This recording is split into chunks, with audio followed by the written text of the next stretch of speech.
Hello, ನನ್ನೆಲ್ಲ SSLC ವಿದ್ಯಾರ್ಥಿ ಮಿತ್ರರೇ, ತಮ್ಮೆಲ್ಲರಿಗೂ ಸ್ವಾಗತ. ತಾವು ಒಂದು SSLC ಎಕ್ಸಾಮಿನೇಷನ್ಗೆ ತಯಾರಾಗ್ತಾ ಇದ್ದೀರಿ. ತಮ್ಮ ತಯಾರಿಗೆ ಪೂರಕವಾಗಿ ಇವತ್ತು ನಾನು ಸಮಾಜ ವಿಜ್ಞಾನ ವಿಷಯದ ಮೇಲೆ ಕಂಪ್ಲೀಟ್ ರಿವಿಷನನ್ನು ಮಾಡೋಣ. ಎಲ್ಲ ಒಂದು ಘಟಕಗಳನ್ನು ಒಳಗೊಂಡಂತೆ ಈ ಒಂದು ಕಂಪ್ಲೀಟ್ ರಿವಿಷನ್ನಲ್ಲಿ ನಿಮಗೆ ಯಾವ ರೀತಿ ಸಹಾಯ ಮಾಡುತ್ತೆ ಅಂದರೆ, ಸುಲಭವಾಗಿ ಪಾಸಾಗಲು ಕೂಡ ಇದು ಹೆಲ್ಪ್ ಮಾಡುತ್ತೆ. ಆಮೇಲೆ ಹೆಚ್ಚು ಅಂಕಗಳನ್ನು ಗಳಿಸ್ಬೇಕನ್ನೋರಿಗೂ ಕೂಡ ತುಂಬ ಸಪೋರ್ಟಿವ್ ಮಾಡುತ್ತೆ. ಜೊತೆಗೆ ಬಹುನಿರೀಕ್ಷಿತ ಪ್ರಶ್ನೆಗಳು ಮತ್ತು ಉತ್ತರಗಳನ್ನು ಈ ಒಂದು ವಿಡಿಯೋದಲ್ಲಿ ನಾನು ಡಿಸ್ಕಷನ್ ಮಾಡ್ತಾ ಇದ್ದೀನಿ. ಸೊ ದಯವಿಟ್ಟು ತಾವು ಈ ವಿಡಿಯೋವನ್ನು ಒಂದು ಸ್ಟಾರ್ಟಿಂಗಿಂದ ಎಂಡ್ವರೆಗೂ ನೋಡಿ. ದಯವಿಟ್ಟು ಯಾವುದೇ ಕಾರಣಕ್ಕೂ ಮಿಸ್ ಮಾಡಬೇಡಿ. ಯಾಕಂತಂದರೆ ನಿಮ್ಮ ಒಂದು ಪರೀಕ್ಷೆಯಲ್ಲಿ ಬರ್ತಕ್ಕಂಥ ಪ್ರಶ್ನೆಗಳು ಈ ಒಂದು ವಿಡಿಯೋದಲ್ಲಿ ಇವೆ. ಸೊ ಹಾಗಾಗಿ ನಿಮ್ಮ ಒಂದು ಸ್ಕೋರ್ ಮಾಡಲಿಕ್ಕೆ ಹೆಲ್ಪ್ ಆಗುತ್ತೆ. Let's look at the topic then. ಮೊದಲನೇ ಒಂದು ಯೂನಿಟ್ ಲೆಸನ್, ಭಾರತದಲ್ಲಿ ಬ್ರಿಟಿಷ್ ಆಳ್ವಿಕೆಯ ಪರಿಣಾಮಗಳೇನಾದವು ಅಂತ ಇದೆ. ಇಲ್ಲಿ ಒಂದು ಈಸ್ಟ್ ಇಂಡಿಯಾ ಕಂಪನಿಯಿಂದ ಬ್ರಿಟಿಷ್ ಸರ್ಕಾರ ಪಡೆಯುತ್ತಿದ್ದ ತೆರಿಗೆ ಹಣವನ್ನು ಎಡ್ಮಂಡ್ ಬರ್ಗಿಯವರು ಟೀಕಿಸಿದ್ದು ಏನೆಂದು ಟೀಕಿಸಿದ್ದಾರೆ ಅಂತ ಕೇಳಿದ್ದಾರೆ. ಅದಕ್ಕೆ ಅಪರಾಧ ತೆರಿಗೆ ಅಂತ ಅವರು ಹೇಳಿದ್ದಾರೆ. ಇನ್ನು ಕಾಯಂ ಜಮೀನ್ದಾರಿ ಪದ್ಧತಿಯನ್ನು ಜಾರಿಗೆ ತಂದವರು ಯಾರು ಅಂತ ಕೇಳಿದ್ದಾರೆ. ಇಲ್ಲಿ ಲಾರ್ಡ್ ಕಾರ್ನ್ವಾಲಿಸ್ ಅವರು. ದೆನ್ ಕೇಂದ್ರದಲ್ಲಿ ದ್ವಿಸರ್ಕಾರ ಸ್ಥಾಪಿಸಲು ಅವಕಾಶ ಮಾಡಿದ ಕಾಯ್ದೆ ಯಾವುದು ಅಂತ ಕೇಳಿದ್ದಾರೆ. ಅಲ್ಲಿ 1935 ಭಾರತ ಸರ್ಕಾರದ ಒಂದು ಕಾಯ್ದೆ. ಇನ್ನು ಮುಸ್ಲಿಮರಿಗೆ ಪ್ರತ್ಯೇಕ ರಾಜಕೀಯ ಪ್ರಾತಿನಿಧ್ಯ ನೀಡುವ ಪ್ರತ್ಯೇಕ ಚುನಾವಣಾ ಮತಗಟ್ಟೆ ವ್ಯವಸ್ಥೆಯನ್ನು ಜಾರಿಗೆ ತಂದದ್ದು ಯಾರು ಅಂತ ಕೇಳಿದ್ದಾರೆ. ಇಲ್ಲಿ 1909 ಭಾರತೀಯ ಪರಿಷತ್ ಕಾಯ್ದೆಯ ಅನುಸಾರವಾಗಿ ಅದನ್ನು ಆ ವ್ಯವಸ್ಥೆಯನ್ನು ಜಾರಿಗೆ ತಂದದ್ದು ಅಂತ. ಆ್ಯಂಡ್ ದಿವಾನಿ ಅದಾಲತ್ಗಳೆಂದರೆ ಏನು ಅಂತ ಕೇಳಿದರೆ, ಇಲ್ಲಿ ನಾಗರಿಕ ನ್ಯಾಯಾಲಯಗಳು ಅಂತ, ಸಿವಿಲ್ ಕೋರ್ಟ್ಸ್ ಅಂತ ನಾವು ಹೇಳ್ಬೋದು. ರೈತವಾರ ಪದ್ಧತಿಯನ್ನು ಜಾರಿಗೆ ತಂದವರು ಯಾರು ಅಂತ ಕೇಳಿದ್ದಾರೆ. ಇಲ್ಲಿ ಅಲೆಕ್ಸಾಂಡರ್ ರೀಡ್ ಅನ್ನುವಂಥವ್ರು. ದೆನ್ 1935 ಭಾರತ ಸರ್ಕಾರ ಶಾಸನವು ಭಾರತದ ಸಂವಿಧಾನ ರಚನೆಯ ತಳಹದಿ ಎಂದು ಪರಿಗಣಿಸಲ್ಪಟ್ಟಿದೆ, ಏಕೆಂದರೆ ಒಕ್ಕೂಟ ವ್ಯವಸ್ಥೆಯನ್ನು ಜಾರಿಗೆ ತಂದಿದ್ದರಿಂದ ಅಂತ ಹೇಳ್ಬೋದು. ಆ್ಯಂಡ್ ಚಾರ್ಟರ್ಡ್ ಕಾಯ್ದೆಗಳ ಪ್ರಮುಖ ಉದ್ದೇಶ ಏನು ಅಂತ ಕೇಳಿದರೆ, ಇಲ್ಲಿ ಈಸ್ಟ್ ಇಂಡಿಯಾ ಕಂಪನಿಯ ಪರವಾಗಿಯನ್ನು ವಿಸ್ತರಿಸುವುದು, ಅದಕ್ಕೋಸ್ಕರ ಒಂದು ಚಾರ್ಟರ್ಡ್ ಕಾಯ್ದೆಯನ್ನು ಜಾರಿಗೆ ತಂದರು ಅಂತ ಹೇಳ್ಬೋದು. ಇನ್ನು ಆಡಳಿತದಲ್ಲಿ ನಾಗರಿಕ ಸೇವಾ ವ್ಯವಸ್ಥೆಯನ್ನು ಜಾರಿಗೆ ತಂದವರು ಯಾರು ಅಂತ ಕೇಳಿದರೆ, ಇಲ್ಲಿ ಲಾರ್ಡ್ ಕಾರ್ನ್ವಾಲಿಸ್. ರೆಗ್ಯುಲೇಟಿಂಗ್ ಆ್ಯಕ್ಟ್ ಕಾಯ್ದೆಯ ಪ್ರಮುಖ ಉದ್ದೇಶ ಏನು ಅಂತ ಕೇಳಿದರೆ, ಇದರ ಪ್ರಮುಖ ಉದ್ದೇಶ ಈಸ್ಟ್ ಇಂಡಿಯಾ ಕಂಪನಿಯ ನೌಕರರ ಮೇಲೆ ನಿಯಂತ್ರಣವನ್ನು ಹೇರುವಲಿಕ್ಕೆ ಈ ಒಂದು ರೆಗ್ಯುಲೇಟಿಂಗ್ ಕಾಯ್ದೆಯನ್ನು ಜಾರಿಗೆ ತಂದರು ಅಂತ. ದೆನ್ ಹಿಂದೂಸ್ತಾನದಲ್ಲಿರುವ ಪ್ರತಿಯೊಬ್ಬ ಮೂಲ ನಿವಾಸಿಯು ಭ್ರಷ್ಟ ಎಂದು ಪ್ರತಿಪಾದಿಸಿದವರು ಯಾರು ಅಂತ ಕೇಳಿದ್ದಾರೆ. ಇಲ್ಲಿ ಒಂದು ಸರಿಯಾದಂಥ ಲಾರ್ಡ್ ಕಾರ್ನ್ವಾಲಿಸ್ ಅವರು. ದೆನ್ ನಿಜಾಮತ್ ಅದಾಲತ್ಗಳೆಂದರೆ ಏನು ಅಂತ ಕೇಳಿದ್ದಾರೆ. ಇವು ಅಪರಾಧ ನ್ಯಾಯಾಲಯಗಳು. ಇನ್ನು ಮೊಟ್ಟ ಮೊದಲ ಬಾರಿಗೆ ಒಂದು ವ್ಯವಸ್ಥಿತವಾದ ಪೊಲೀಸ್ ವಿಭಾಗವನ್ನು ಅಸ್ತಿತ್ವಕ್ಕೆ ತಂದವರು ಯಾರು ಅಂತಂದರೆ lord Cornwallis. Superintendent of police SP ಎನ್ನುವವನ್ನು ಒಂದು ಹೊಸ ಹುದ್ದೆಯನ್ನು ಸೃಷ್ಟಿಸಿದವರು ಯಾರು ಅಂತಂದರೆ ಲಾರ್ಡ್ ಕಾರ್ನ್ವಾಲಿಸ್ ಅವರು. ಆಮೇಲೆ ಬ್ರಿಟಿಷ್ ಸೈನ್ಯದಲ್ಲಿ ಭಾರತೀಯರಿಗೆ ಲಭಿಸುತ್ತಿದ್ದ ಅತ್ಯುನ್ನತ ಒಂದು ಹುದ್ದೆ ಎಂದರೆ ಅದು ಸುಬೇದಾರ್ ಹುದ್ದೆ ಅಂತ ಹೇಳ್ಬೋದು. ದೆನ್ ಸೈನಿಕ ವ್ಯವಸ್ಥೆಯನ್ನು ಮರುವಿನ್ಯಾಸಗೊಳಿಸಿದ ಸಮಿತಿ ಯಾವುದು ಅಂತ ಕೇಳಿದರೆ, ಇಲ್ಲಿ ಪೀಲ್ ಸಮಿತಿ. ದೆನ್ ಮಹಲ್ ಎಂದರೆ ಏನು ಅಂದರೆ ಅದು ತಾಲೂಕಾ ಅಂತ. ದೆನ್ ಮಹಲ್ವಾರಿ ಪದ್ಧತಿಯನ್ನು ಜಾರಿಗೆ ತಂದವರು ಯಾರು ಅಂತ ಕೇಳಿದರೆ, ಇಲ್ಲಿ RM ಬರ್ಡ್ ಮತ್ತು ಜೇಮ್ಸ್ ಥಾಮ್ಸನ್ ಅವರು ಈ ಒಂದು ಮಹಲ್ವಾರಿ ಪದ್ಧತಿಯನ್ನು ಜಾರಿಗೆ ತಂದವರು ಅಂತ. ಗರಿಷ್ಠ ಪ್ರಮಾಣದ ರೈತರು ಸಾಲದ ಸುಳಿಗೆ ಸಿಲುಕಿದ ಭೂಕಂದಾಯ ಪದ್ಧತಿ ಯಾವುದು ಅಂತ ಕೇಳಿದರೆ, ಇಲ್ಲಿ ರೈತವಾರಿ ಪದ್ಧತಿ ಅಂತ. ಬ್ರಿಟಿಷ್ ಭೂಕಂದಾಯ ನೀತಿಗಳಿಂದ ಭಾರತದ ರೈತರು ಸಾಲದಲ್ಲೇ ಹುಟ್ಟಿ ಸಾಲದಲ್ಲೇ ಬದುಕಿ ಸಾಲದಲ್ಲೇ ಸಾಯುತ್ತಾರೆ ಎಂದು ಹೇಳಿದ್ದಕ್ಕೆ ನೀಡಿದವರು ಯಾರು ಅಂತ ಕೇಳಿದರೆ, ಇದು ಚಾರ್ಲ್ಸ್ ಮೆಟ್ಕಾಫ್ ಅನ್ನುವಂಥವರು ಹೇಳಿದ್ದಾರೆ. ದೆನ್ ಆಧುನಿಕ ಭಾರತದ ಶಿಕ್ಷಣದ ವ್ಯವಸ್ಥೆಗೆ ತಳಹದಿಯಾದ ವರದಿ ಯಾವುದು ಅಂತ ಕೇಳಿದರೆ ಮೆಕಾಲೆ ವರದಿ. ದೆನ್ ಕಲ್ಕತ್ತಾ, ಬಾಂಬೆ ಮತ್ತು ಮದ್ರಾಸ್ಗಳಲ್ಲಿ ನೂತನ ವಿಶ್ವವಿದ್ಯಾಲಯಗಳನ್ನು ಸ್ಥಾಪಿಸಿದವರು ಯಾರು ಅಂತ ಕೇಳಿದರೆ ಲಾರ್ಡ್ ಡಾಲ್ಹೌಸಿ ಅವರು.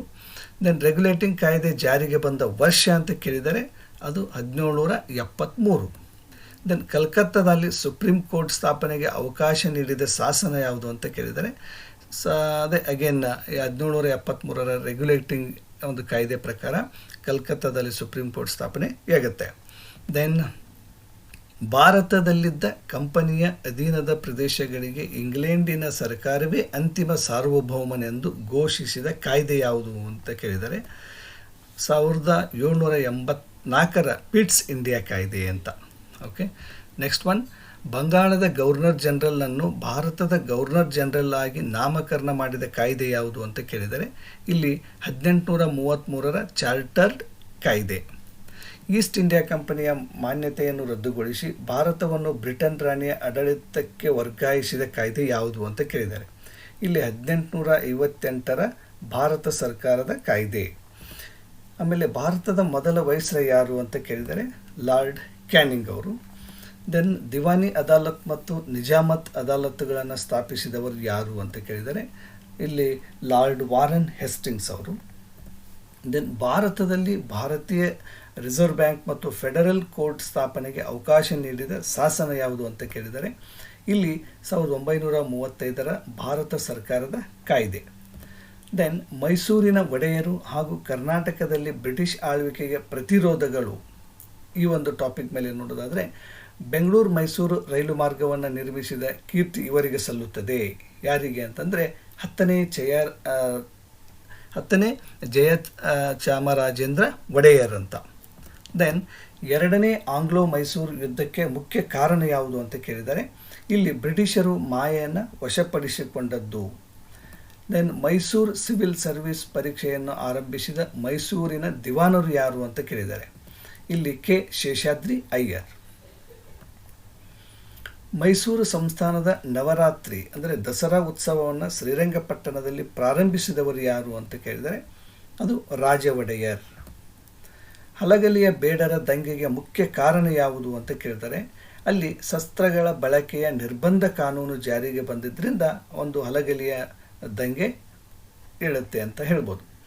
ದೆನ್ 2ನೇ ಆಂಗ್ಲೋ ಮೈಸೂರು ಯುದ್ಧವು ಯಾವ ಒಪ್ಪಂದದೊಂದಿಗೆ ಕೊನೆಗೊಂಡಿತು ಅಂತ ಕೇಳಿದ್ದಾರೆ. ಇಲ್ಲಿ ಮಂಗಳೂರು ಕೌಲ ಒಪ್ಪಂದ. ಅಮರಸುಳ್ಯ ಬಂಡಾಯವು ಮೂಲತಃ ಒಂದು ಡ್ಯಾಶ್ ಬಂಡಾಯ ಅಂತ ಕೇಳಿದರೆ ಅದು ರೈತರ ಬಂಡಾಯವಾಗಿತ್ತು. ದೆನ್ ರಾಜಮುಡಿಯನ್ನು ಮೇಲುಕೋಟೆ ಚಲುವನಾರಾಯಣ ಸ್ವಾಮಿಗೆ ಅರ್ಪಿಸಿದ ಒಡೆಯರು ಯಾರು ಅಂತ ಕೇಳಿದರೆ ಅದು ರಾಜ ಒಡೆಯರು. ಆ್ಯಂಡ್ ಮೊದಲನೇ ಆಂಗ್ಲೋ ಮೈಸೂರು ಯುದ್ಧ ಕೊನೆಗೊಂಡ ಒಪ್ಪಂದ ಯಾವುದು ಅಂತ ಕೇಳಿದ್ದಾರೆ. ಮೊದಲನೇ ಒಂದು ಆಂಗ್ಲೋ ಮೈಸೂರು ಯುದ್ಧ ಮದ್ರಾಸ್ ಒಪ್ಪಂದದಿಂದ ಕೊನೆಗೊಳ್ಳುತ್ತೆ. ದೆನ್ ಭಾರತದ ಚರಿತ್ರೆಯಲ್ಲಿ ರಾಜಕೀಯ ಸಮಸ್ಯೆಗಳ ಶತಮಾನ ಅಂತ ಯಾವುದನ್ನು ಕರೀತಾರೆ ಅಂತ ಕೇಳ್ತಾರೆ. ಅಲ್ಲಿ 18ನೇ ಶತಮಾನ.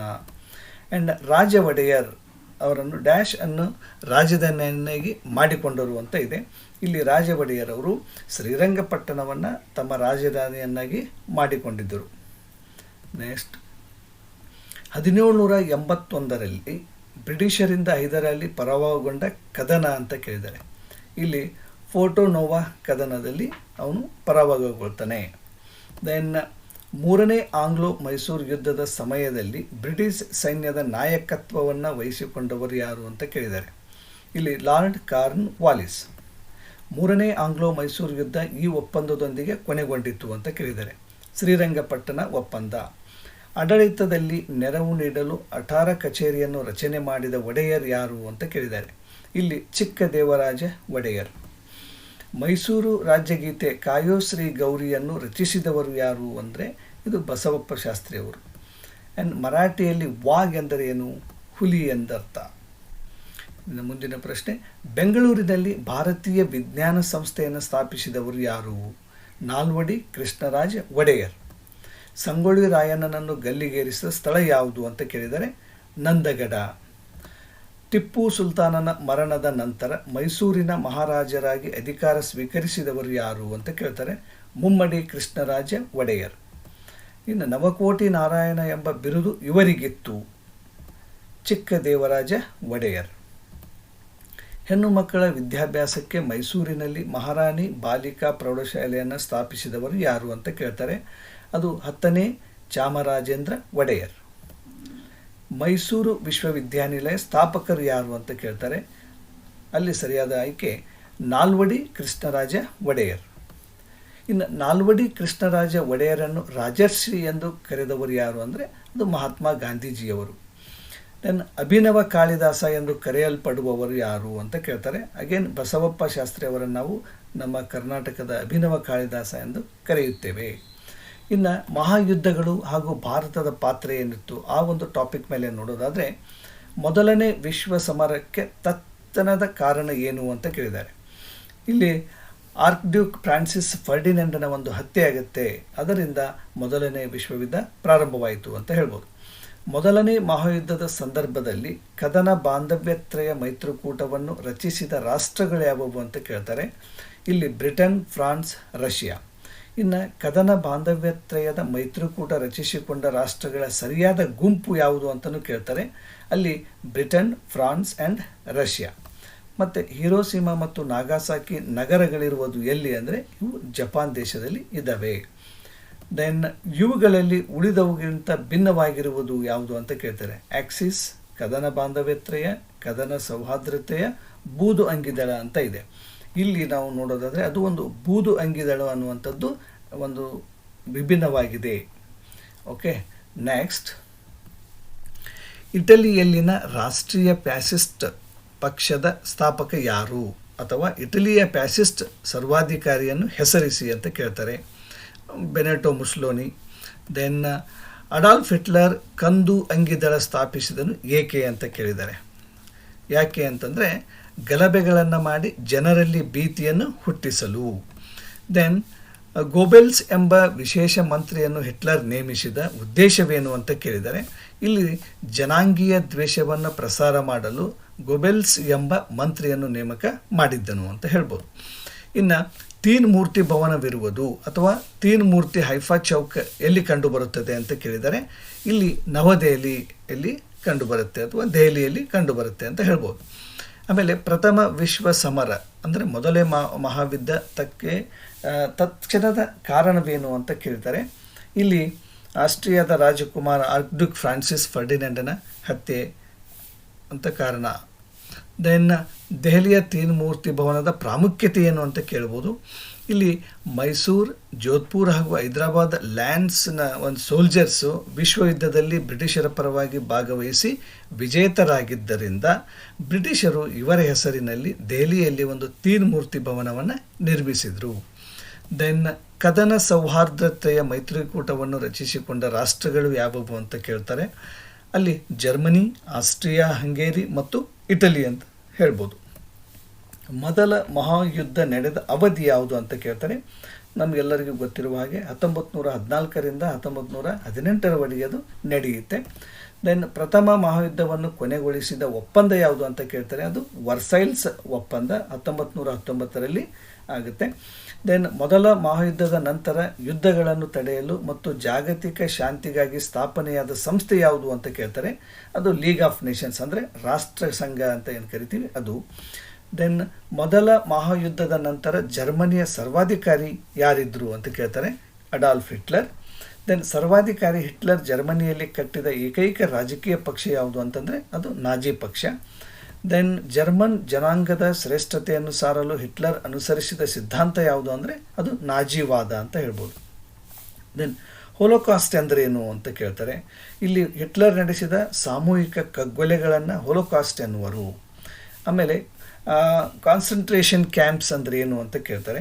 ಇಲ್ಲಿ ಊಟ ನೀರು ಯಾವುದನ್ನೂ ನೀಡದೆ ಗುಲಾಮರ ರೀತಿಯಲ್ಲಿ ದುಡಿಸಿಕೊಳ್ಳುವ ಸ್ಥಳಗಳಿಗೆ ನಾವು ಕಾನ್ಸಂಟ್ರೇಷನ್ ಕ್ಯಾಂಪ್ ಅಂತ ಕರಿತೀವಿ. ದೆನ್ ಎರಡನೇ ಮಹಾಯುದ್ಧಕ್ಕೆ ಮುಖ್ಯ ಕಾರಣವೇನು ಅಂತ ಕೇಳ್ತಾರೆ.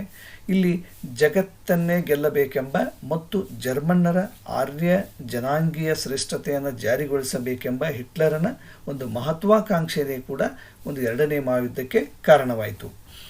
ದೆನ್ ಎರಡನೇ ಮಹಾಯುದ್ಧದಕ್ಕೆ ತಕ್ಷಣದ ಕಾರಣವೇನು ಅಂತ ಕೇಳ್ತಾರೆ.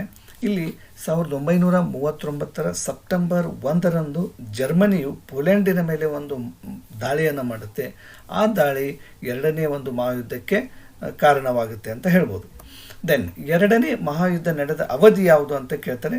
1939ರಿಂದ 1945. ದೆನ್ ಮೊದಲ ಮಹಾಯುದ್ಧದ ನಂತರ ಇಟಲಿಯ ಸರ್ವಾಧಿಕಾರಿ ಯಾರಾಗ್ತಾರೆ ಅಂತ ಕೇಳಿದರೆ ಬೆನೆಟೋ ಮುಸ್ಸೋಲಿನಿ. ದೆನ್ ಎರಡನೇ ಮಹಾಯುದ್ಧದಲ್ಲಿ ಶತ್ರುಬಣ ಅಂದರೆ ಆಕ್ಸಿಸ್ ರಾಷ್ಟ್ರಗಳು ಯಾವ್ಯಾವಿದ್ದವು ಅಂತ ಕೇಳ್ತಾರೆ. ಇಲ್ಲಿ ಜರ್ಮನಿ, ಇಟಲಿ ಮತ್ತು ಜಪಾನ್. ಆಮೇಲೆ ಎರಡನೇ ಮಹಾಯುದ್ಧದಲ್ಲಿ ಮಿತ್ರಬಣ ಅಂದರೆ ಅಲೀಸ್ ರಾಷ್ಟ್ರಗಳು ಯಾವುದು ಅಂತ ಕೇಳ್ತಾರೆ. ಅಲ್ಲಿ ಬ್ರಿಟನ್, ಫ್ರಾನ್ಸ್ ಮತ್ತು ರಷ್ಯಾ. ದೆನ್ 1942ರಲ್ಲಿ ಜರ್ಮನ್ ಪಡೆಗಳನ್ನು ರಷ್ಯಾ ಸೋಲಿಸಿದ ಯುದ್ಧ ಯಾವುದು ಅಂತ ಕೇಳ್ತಾರೆ. ಅದು ಸ್ಟಾಲಿನ್ ಗ್ರಾಡ್ ಯುದ್ಧ. ದೆನ್ ನೆಕ್ಸ್ಟ್ ಒನ್ ಈಸ್ 1945ರಲ್ಲಿ ಜಪಾನಿನ ಹಿರೋಶಿಮಾ ಮತ್ತು ನಾಗಾಸಾಕಿ ಮೇಲೆ ಜಗತ್ತಿನ ಮೊಟ್ಟ ಮೊದಲ ಅಣುಬಾಂಬನ್ನು ಹಾಕಿದ ದೇಶ ಯಾವುದು ಅಂದರೆ ಅಮೇರಿಕಾ. ಅಮೇರಿಕಾ ಏನು ಮಾಡುತ್ತೆ, 2 ಬಾಂಬನ್ನು ಹಾಕುತ್ತೆ. ಒಂದು ಲಿಟಲ್ ಬಾಯ್ ಫ್ಯಾಟ್ ಮ್ಯಾನ್ ಅಂಥೇಳಿ ಆಗಸ್ಟ್ 6 ಮತ್ತು ಆಗಸ್ಟ್ 9ರಂದು ಒಂದು ಹಿರೋಶಿಮಾ ಮತ್ತು ನಾಗಾಸಾಕಿ ಮೇಲೆ ಅಮೇರಿಕಾ ಬಾಂಬನ್ನು ಹಾಕಿತು. ದೆನ್ 2ನೇ ಮಹಾಯುದ್ಧದ ನಂತರ ಜಾಗತಿಕ ಶಾಂತಿಗಾಗಿ ಸ್ಥಾಪನೆಯಾದ ಸಂಸ್ಥೆ ಯಾವುದು ಅಂತ ಕೇಳ್ತಾರೆ. ಅದು ವಿಶ್ವಸಂಸ್ಥೆ 1945ರಲ್ಲಿ ಸ್ಥಾಪನೆಯಾಗುತ್ತೆ. ದೆನ್ 2ನೇ ಮಹಾಯುದ್ಧದ ನಂತರ ಶೀತಲ ಸಮರಕ್ಕೆ ನಾಂದಿ ಹಾಡಿದ ದೇಶಗಳು ಯಾವುವು ಅಂತ ಕೇಳ್ತಾರೆ. ಅದು ಅಮೇರಿಕಾ ಮತ್ತು ಸೋವಿಯತ್ ರಷ್ಯಾ ಅಂತ ಹೇಳ್ಬೋದು. ದೆನ್ ತೀನ್ಮೂರ್ತಿ ಎಂದರೇನು? ತೀನ್ಮೂರ್ತಿ ಅಂದರೆ 3 ಶಿಲ್ಪಗಳು ಅಂತ. ಮೈಸೂರು, ಜೋಧ್ಪುರ್ ಮತ್ತು ಹೈದರಾಬಾದಿನ ಸೈನಿಕರುಗಳು ಎಂದರ್ಥ. ದೆನ್ ತೀನ್ಮೂರ್ತಿ ಚೌಕ ಮತ್ತು ತೀನ್ಮೂರ್ತಿ ಮಾರ್ಗಗಳು ಏನೆಂದು ಮರುನಾಮಕವಾಗಿವೆ ಅಂತ. ಇವುಗಳನ್ನು ಮರುನಾಮಕ ಮಾಡಿದ್ದಾರೆ. ಇವು ತೀನ್ಮೂರ್ತಿ ಹೈಫಾ ಚೌಕ್ ಹಾಗೂ ತೀನ್ಮೂರ್ತಿ ಹೈಫಾ ಮಾರ್ಗವೆಂದು ಮರುನಾಮಕರಣಗೊಳಿಸಲಾಗಿದೆ. ದೆನ್ ತೀನ್ಮೂರ್ತಿ ಚೌಕವನ್ನು ತೀನ್ಮೂರ್ತಿ ಹೈಫಾ ಚೌಕ್ ಎಂದು ಮರುನಾಮಕರಣ ಮಾಡಲು ಕಾರಣವೇನು ಅಂತ ಪ್ರಶ್ನೆಯನ್ನು ಕೇಳ್ಬೋದು.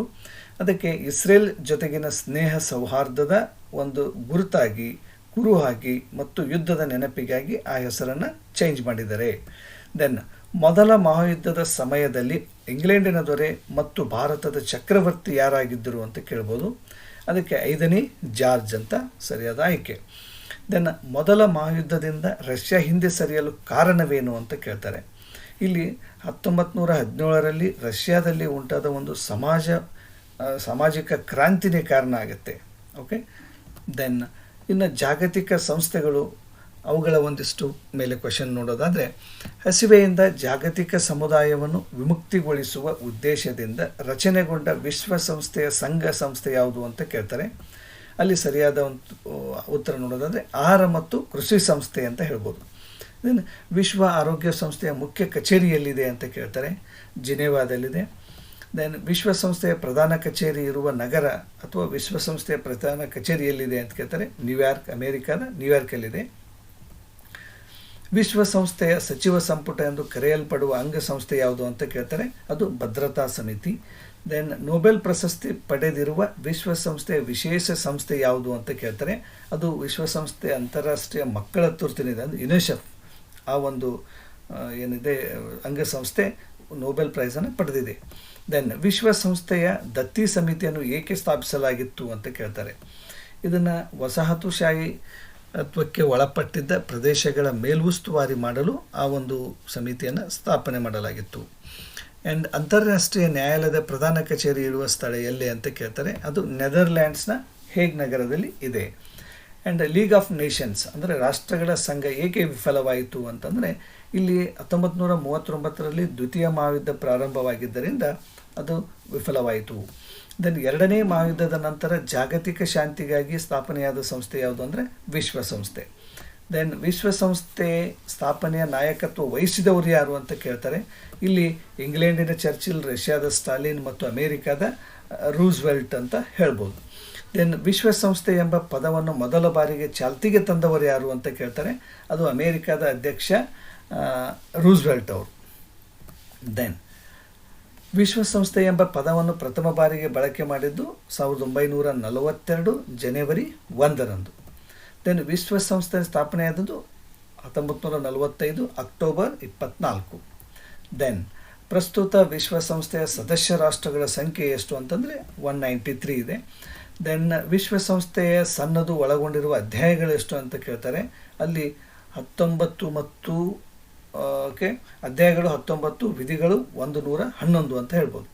ದೆನ್ ವಿಶ್ವಸಂಸ್ಥೆಯ ಎಲ್ಲ ಸದಸ್ಯ ರಾಷ್ಟ್ರಗಳ ಒಂದು ಸಂಖ್ಯೆ ಅಂದರೆ ಏನು, ಅಥವಾ ಪ್ರತಿನಿಧಿಗಳನ್ನು ಒಳಗೊಂಡ ಅಂಗಸಂಸ್ಥೆ ಅಂದರೆ ಅದು ಸಾಮಾನ್ಯ ಸಭೆ ಅಂತ ನಾವು ಹೇಳ್ಬೋದು.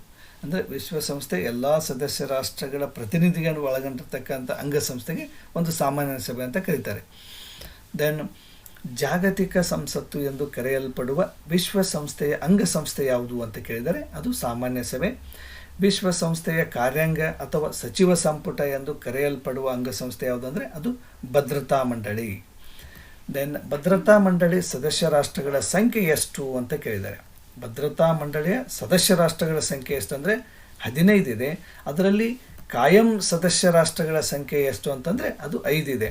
ಅವು 5 ಯಾವ ದೇಶಗಳು ಅಂತ ನೋಡೋದಾದರೆ ಅಮೇರಿಕಾ, ಸಂಯುಕ್ತ ಸಂಸ್ಥಾನ USA, ಚೀನಾ, ಫ್ರಾನ್ಸ್, ರಷ್ಯಾ ಮತ್ತು ಇಂಗ್ಲೆಂಡ್. ದಿನ ವೀಟೋ ಅಧಿಕಾರ ಅಂದರೆ ಏನು ಅಂತ ಕೇಳ್ತಾರೆ. ಇಲ್ಲಿ ಭದ್ರತಾ ಮಂಡಳಿಯ ಕಾಯಂ ಸದಸ್ಯ ರಾಷ್ಟ್ರಗಳಿಗೆ ಇರುವ ಒಂದು ನಿಷೇಧಾತ್ಮಕ ಮತ ಚಲಾಯಿಸುವ ವಿಶೇಷ ಅಧಿಕಾರಕ್ಕೆ ನಾವು ವೀಟೋ ಅಂತ ಕರಿತೀವಿ. ಅಂತಾರಾಷ್ಟ್ರೀಯ ನ್ಯಾಯಾಲಯದ ನ್ಯಾಯಾಧೀಶರನ್ನು ನೇಮಕ ಮಾಡುವ ಅಂಗಸಂಸ್ಥೆ ಯಾವುದು ಅಂತ ಕೇಳ್ತಾರೆ, ಅದು ಭದ್ರತಾ ಮಂಡಳಿ.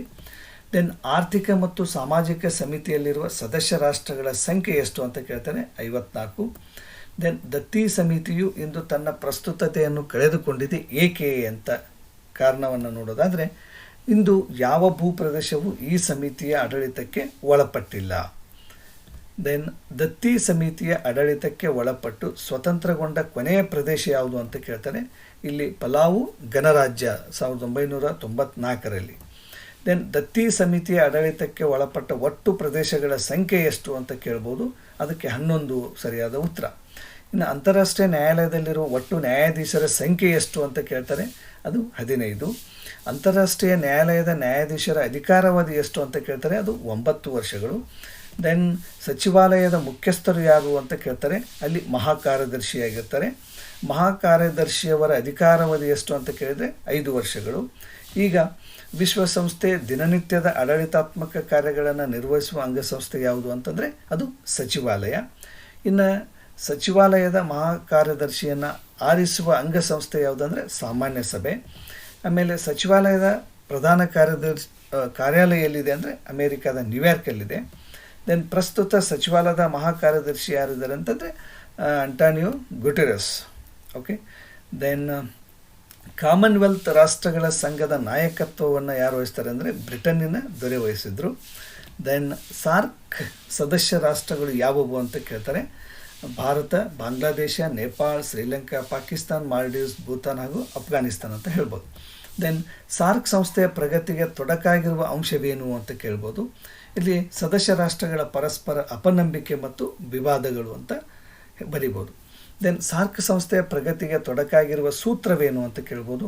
ಇಲ್ಲಿ ಎಲ್ಲ ನಿರ್ಣಯಗಳು ಸದಸ್ಯ ರಾಷ್ಟ್ರಗಳ ಅವಿರೋಧದ ನೆಲೆಯಲ್ಲೇ ಇರಬೇಕು ಎನ್ನುವುದು ಒಂದು ಪ್ರಮುಖ ಕಾರಣ. ದೆನ್ ಆಸಿಯಾನ್ ಸ್ಥಾಪಕ ಸದಸ್ಯ ರಾಷ್ಟ್ರಗಳು ಯಾವುವು ಅಂತ ಕೇಳಿದ್ದಾರೆ. ಇಲ್ಲಿ ಸಿಂಗಪೂರ್, ಮಲೇಷಿಯಾ, ಇಂಡೋನೇಷಿಯಾ, ಫಿಲಿಪೈನ್ಸ್ ಮತ್ತು ಥೈಲ್ಯಾಂಡ್. ಆಫ್ರಿಕನ್ ಒಕ್ಕೂಟ ಸಂಸ್ಥೆಯು ಆಫ್ರಿಕನ್ ಒಕ್ಕೂಟ ಅಂದರೆ ಆಫ್ರಿಕನ್ ಯೂನಿಯನ್ ಎಂದು ಮರುನಾಮಕರಣಗೊಂಡ ವರ್ಷ ಯಾವುದು ಅಂತ ಕೇಳಿದರೆ 2002. 2023ರಲ್ಲಿ ನವದೆಹಲಿಯಲ್ಲಿ ನಡೆದ G20 ಶೃಂಗಸಭೆಯಲ್ಲಿ ಇದರ ಕಾಯಂ ಸದಸ್ಯತ್ವ ಪಡೆದ ಒಕ್ಕೂಟ ಯಾವುದು ಅಂತ ಕೇಳಿದರೆ ಅದು ಆಫ್ರಿಕನ್ ಒಕ್ಕೂಟ. ದೆನ್ ಸುಂಕಗಳು ಮತ್ತು ವ್ಯಾಪಾರದ ಮೇಲಿನ ಸಾಮಾನ್ಯ ಒಪ್ಪಂದ ಗ್ಯಾಟ್ ಜಾರಿಗೆ ಬಂದದ್ದು 1948 ಜನವರಿ 1ರಂದು. ದೆನ್ ಇನ್ನು ಸಾಮಾಜಿಕ ಸ್ತರ ವಿನ್ಯಾಸದ ಮೇಲೆ ಕೇಳಬಹುದಾದಂಥ ಪ್ರಶ್ನೆಗಳು ಯಾವುವು ಅಂತಂದರೆ, ಮಾನವ ಕುಲ ತಾನೊಂದೇ ವಲಂ ಎಂದು ಹೇಳಿದವರು ಯಾರು ಅಂದರೆ ಪಂಪ. ದೆನ್ ಅಸ್ಪೃಶ್ಯತೆಯ ಆಚರಣೆಯನ್ನು ನಿಷೇಧಿಸುವ ನಮ್ಮ ಸಂವಿಧಾನದ ವಿಧಿ ಯಾವುದು ಅಂತ ಕೇಳ್ತಾರೆ, ಅದು 17ನೇ ವಿಧಿ. ಆ್ಯಂಡ್ ಪೂರ್ವಾಗ್ರಹ ಎಂದರೇನು ಅಂತ ಕೇಳ್ತಾರೆ. ಇಲ್ಲಿ ಒಬ್ಬ ವ್ಯಕ್ತಿ ಅಥವಾ ಒಂದು ಸಮೂಹದವರ ಬಗ್ಗೆ ಹೊಂದಿರಬಹುದಾದ ಪೂರ್ವ ನಿರ್ಧಾರಿತ ಮನೋಭಾವನೆ ಅಂತ ಹೇಳ್ಬೋದು. ಇನ್ನು ಅಸ್ಪೃಶ್ಯತೆಯನ್ನು ಹಿಂದೂ ಸಮಾಜಕ್ಕೆ ಕತ್ತಿದ ಕಳಂಕ ಎಂದು ಹೇಳಿದವರು ಯಾರು ಅಂತಂದರೆ ಮಹಾತ್ಮ ಗಾಂಧೀಜಿಯವರು. ದೆನ್ 1976ರ ನಾಗರಿಕ ಹಕ್ಕುಗಳ ಸಂರಕ್ಷಣಾ ಕಾಯ್ದೆಯ ಪ್ರಕಾರ ಏನಾಗುತ್ತೆ, ಅಸ್ಪೃಶ್ಯತೆಯ ಆಚರಣೆ ಶಿಕ್ಷಾರ್ಹ ಅಪರಾಧವಾಗಿದೆ. ಇನ್ನು ಅಸ್ಪೃಶ್ಯತಾ ಅಪರಾಧಗಳ ಕಾಯ್ದೆ ಜಾರಿಗೆ ಬಂದ ವರ್ಷ ಯಾವುದು ಅಂತ ಕೇಳ್ತಾರೆ, 1955. ದೆನ್ ಅಸ್ಪೃಶ್ಯತಾ ಅಪರಾಧಗಳ ಕಾಯ್ದೆ ಹೀಗೆಂದು ತಿದ್ದುಪಡಿಯಾಗಿದೆ ಏನು ಅಂತ, ನಾಗರಿಕ ಹಕ್ಕುಗಳ ಸಂರಕ್ಷಣಾ ಕಾಯ್ದೆ ಅಂತ ತಿದ್ದುಪಡಿಯಾಗಿದೆ.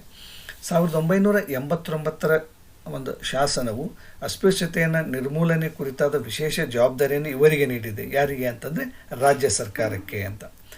ತಾರತಮ್ಯದಿಂದ ಉಂಟಾದ ಪೂರ್ವಾಗ್ರಹವು ಡ್ಯಾಶ್ಗಳಿಗೆ ಕಾರಣವಾಗುತ್ತದೆ ಅಂತ ಕೇಳಿದ್ದಾರೆ. ಇಲ್ಲಿ ಅಸಹನೆ, ತಿರಸ್ಕಾರ, ಅಗೌರವ, ದ್ವೇಷಗಳಿಗೆ ಅದು ಕಾರಣವಾಗುತ್ತದೆ ಅಂತ ಹೇಳ್ಬೋದು. ದೆನ್ ಸಂವಿಧಾನದ 17ನೇ ವಿಧಿಯ ಮಹತ್ವ ಅಂತ ಕೇಳಿದ್ದಾರೆ, ಅಸ್ಪೃಶ್ಯತೆ ನಿವಾರಣೆ. ಇನ್ನು ನಾಗರಿಕ ಹಕ್ಕುಗಳ ಸಂರಕ್ಷಣಾ ಕಾಯ್ದೆ ಜಾರಿಗೆ ಬಂದ ವರ್ಷ ಅಂತಂದರೆ 1976. ಅಸ್ಪೃಶ್ಯತೆಯ ಕಳಂಕವನ್ನು ತೊಡೆದು ಹಾಕಲು ಪ್ರಯತ್ನ ಪಟ್ಟವರು ಯಾರು ಅಂತ ಕೇಳಿದರೆ, ಇಲ್ಲಿ ಜ್ಯೋತಿಬಾ ಫುಲೆ, ಸ್ವಾಮಿ ವಿವೇಕಾನಂದ, ಡಾಕ್ಟರ್ BR ಅಂಬೇಡ್ಕರ್ ಮತ್ತು ಮುಂತಾದವರು ಅಂತ ಹೇಳ್ಬೋದು. ಇನ್ನು ಭಾರತದಲ್ಲಿ ಸಾಮಾಜಿಕ ಸ್ತರ ವಿನ್ಯಾಸವನ್ನು ಡ್ಯಾಶ್ ಎಲ್ಲಿ ಕಾಣಬಹುದು ಅಂತ ಕೇಳ್ತಾರೆ. ಅಂದರೆ ಜಾತಿ ಪದ್ಧತಿಯಲ್ಲಿ ನಾವು ಇದನ್ನು ಕಾಣಬಹುದು. ಸಾಮಾಜಿಕ ಸ್ತರ ವಿನ್ಯಾಸ ಎಂದರೇನು? ಇಲ್ಲಿ ಜನರನ್ನು ಆದಾಯ, ಶಿಕ್ಷಣ, ಜಾತಿ, ಬಣ್ಣ, ಲಿಂಗ, ಉದ್ಯೋಗ, ಬುದ್ಧಿಶಕ್ತಿ ಮೊದಲಾದವುಗಳ ಆಧಾರದ ಮೇಲೆ ಮೇಲು ಕೀಳು ಎಂದು ವಿಂಗಡಿಸುವುದಕ್ಕೆ ನಾವು ಸಾಮಾಜಿಕ ಸ್ತರ ವಿನ್ಯಾಸ ಎಂದು ಕರಿಬೋದು. ದೆನ್ ಪೂರ್ವಾಗ್ರಹಕ್ಕೆ ಕಾರಣವಿದು ಏನು ಅಂತಂದರೆ ಜಾತಿ ತಾರತಮ್ಯ, ಪ್ರಾದೇಶಿಕ ತಾರತಮ್ಯ, ಲಿಂಗ ತಾರತಮ್ಯ, ಬಡವ ಬಲ್ಲಿದ ತಾರತಮ್ಯಗಳು. ಇನ್ನು ಸಾಮೂಹಿಕ ವರ್ತನೆ ಮತ್ತು ಪ್ರತಿಭಟನೆಗಳ ಕುರಿತು ನೋಡೋದಾದರೆ ಇಲ್ಲಿ ಡಾಕ್ಟರ್ ಶಿವರಾಮ್ ಕಾರಂತರು ನೇತೃತ್ವ ವಹಿಸಿದ ಪರಿಸರ ಚಳವಳಿ ಯಾವುದು ಅಂತ ಕೇಳ್ತಾರೆ. ಕೈಗಾ ವಿರೋಧಿ ಚಳವಳಿ. ನರ್ಮದಾ ಬಚಾವೋ ಆಂದೋಲನದ ನೇತೃತ್ವ ವಹಿಸಿದ್ದವರು ಮೇಧಾ ಪಾಟ್ಕರ್ ಮತ್ತು ಬಾಬಾ ಆಮ್ಟೆಯವರು. ದೆನ್ ಸ್ವಸಹಾಯ ಸಮೂಹಗಳ ರಚನೆಯ ಉದ್ದೇಶ ಏನು ಅಂತ ಕೇಳಿದರೆ ಮಹಿಳೆಯರ ಆರ್ಥಿಕ ಹಾಗೂ ಸಾಮಾಜಿಕ ಸಬಲೀಕರಣವನ್ನು ಮಾಡಲಿಕ್ಕೆ. ಆಮೇಲೆ MRPL ವಿರುದ್ಧ ಚಳವಳಿಯನ್ನು ನಡೆಸಲು ಕಾರಣ ಏನಂತ ಕೇಳಿದ್ದಾರೆ.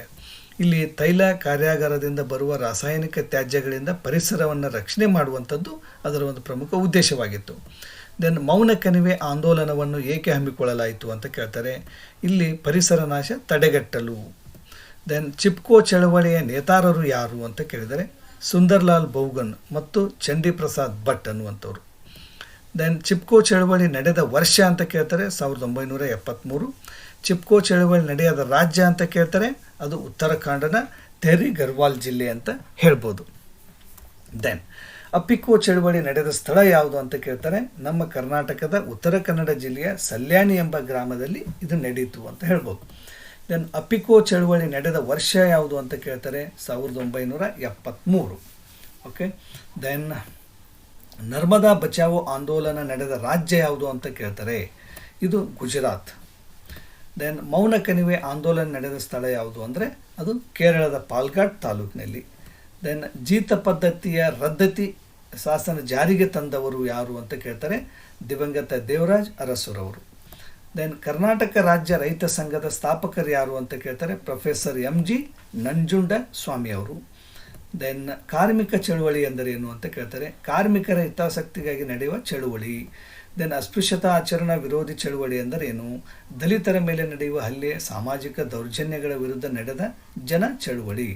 ಅಸ್ಪೃಶ್ಯದ ಆಚರಣೆ ವಿರೋಧಿ ಚಳುವಳಿಯನ್ನು ಪ್ರಾರಂಭಿಸಿದವರು ಯಾರು ಅಂತ ಕೇಳ್ತಾರೆ, ಜ್ಯೋತಿಬಾ ಫುಲೆಯವರು. ಆತ್ಮಗೌರವ ಚಳುವಳಿಯನ್ನು ಆರಂಭಿಸಿದವರು ಯಾರು ಅಂತ ಕೇಳ್ತಾರೆ, ಪೆರಿಯಾರ್ ರಾಮಸ್ವಾಮಿ. ಮೂಕನಾಯಕ ಪತ್ರಿಕೆಯನ್ನು ಪ್ರಾರಂಭಿಸಿದವರು ಯಾರು ಅಂದರೆ ಡಾಕ್ಟರ್ BR ಅಂಬೇಡ್ಕರ್ ಅವರು. ಮೂಕನಾಯಕ, ಬಹಿಷ್ಕೃತ ಭಾರತ. ಓಕೆ. ದೆನ್ ಭಾರತದ ಋತುಗಳ ಒಂದು ಲೆಸನ್ ಮೇಲೆ ನೋಡೋದಾದರೆ ಸ್ಥಳೀಯ ಉಷ್ಣಾಂಶ ಮತ್ತು ಪ್ರಚಲನ ಪ್ರವಾಹಗಳಿಂದ ಏಪ್ರಿಲ್ ಹಾಗೂ ಮೇ ತಿಂಗಳಲ್ಲಿ ಪಶ್ಚಿಮ ಬಂಗಾಳದಲ್ಲಿ ಉಂಟಾಗುವ ಮಳೆಯನ್ನು ಯಾವುದೆಂದು ಕರೀತಾರೆ ಅಂತ ಕೇಳಿದರೆ ಅದಕ್ಕೆ ಕಾಲ್ ಬೈಸಾಖಿ ಅಂತ ಕರೀತಾರೆ. ಓಕೆ.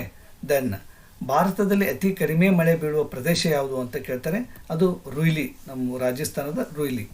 ದೆನ್ ಮಾನ್ಸೂನ್ ಮಾರುತಗಳ ನಿರ್ಗಮನ ಕಾಲದಲ್ಲಿ ಆವರ್ತ ಮಾರುತಗಳು ಬಂಗಾಳ ಕೊಲ್ಲಿಯಲ್ಲಿ ನಿರ್ಮಿತಗೊಳ್ಳುವ ಕಾರಣ ಭೂಮಿ ಮತ್ತು ಸಾಗರಗಳ ನಡುವಿನ ಉಷ್ಣಾಂಶ ಮತ್ತು ಒತ್ತಡಗಳಲ್ಲಿನ ವ್ಯತ್ಯಾಸ ಅಂತ ಹೇಳ್ಬೋದು.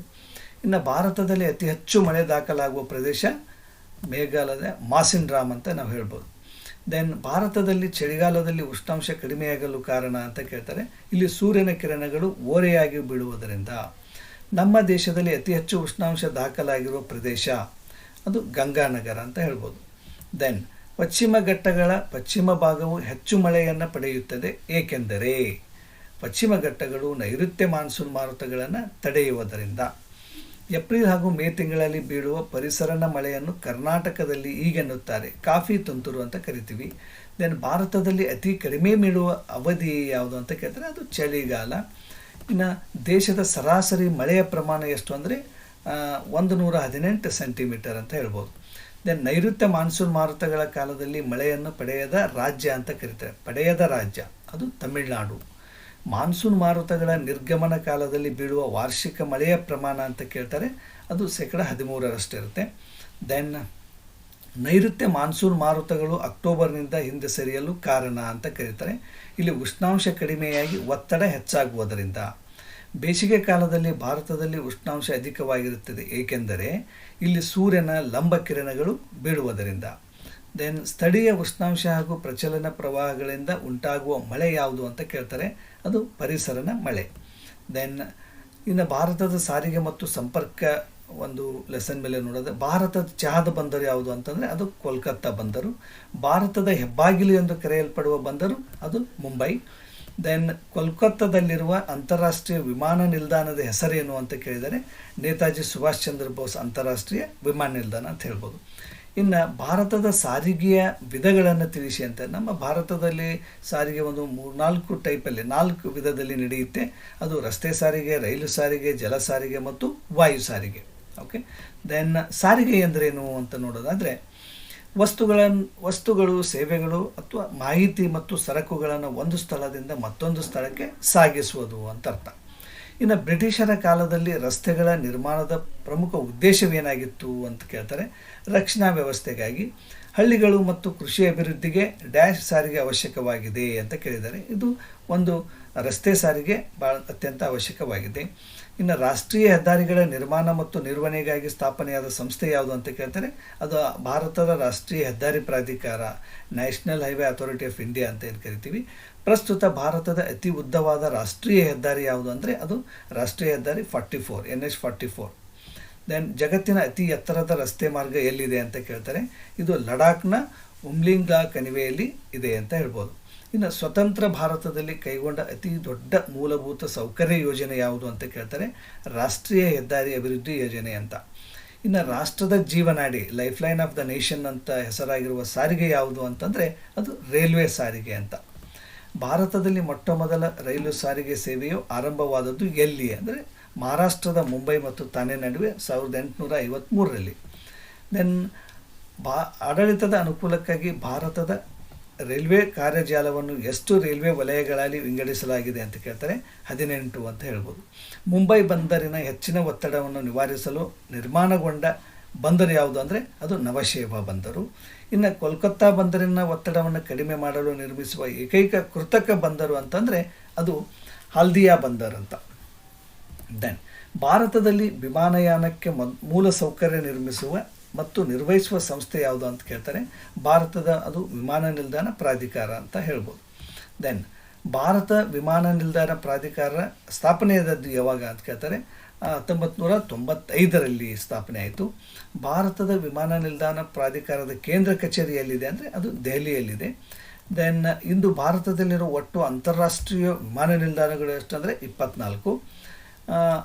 ಸಮೂಹ ಮಾಧ್ಯಮ ಎಂದರೆ ಏನು ಅಂತ ಕೇಳ್ತಾರೆ, ಇಲ್ಲಿ ಎಲ್ಲ ಜನರನ್ನು ತಲುಪುವ ಸಂಪರ್ಕ ಮಾಧ್ಯಮವೇ ಸಮೂಹ ಮಾಧ್ಯಮ ಅಂತ.